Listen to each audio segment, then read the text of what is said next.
اگه یه شب سوار کشتی بودی و دیدی همه کسایی که اونجا چشماشون بسته است، باید بدونی وارد دنیای خطرناکی شدی. برای فرار، کارایی که میگم با دقت انجام بده. 1. به چشماشون نگاه نکن. اونا چشماشونو بستن ولی دارن میبینن و اگه نگاهشون کنی خیلی عصبانی میشن. 2.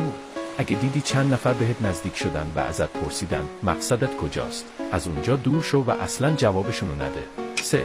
اگه دیدی یکی از اونا داره تعقیبت میکنه، زود برو داخل کشتی و توی اتاقت قایم شو. اگه از پشت پنجره بهت خیره شد، خودت رو به خواب بزن. 4. اگه صدای قدمهاشو از راهرو شنیدی، زود زیر تخت قایم شو.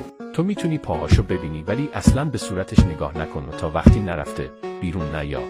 5. برای فرار به سمت اتاق هدایت کشتی برو، ولی مواظب باش خدمه یک کشتی تو رو اونجا نبینن. وقتی وارد کابین شدی، مسیر کشتی رو به سمت گرداب بزرگ وسط دریا عوض کن. وقتی کشتی وارد گرداب شه، تو به زندگی واقعی برمیگردی. ولی اگه قبلش کاپیتان به اتاقش برگشته بود، دیگه فراری در کار نیست. موفق باشی.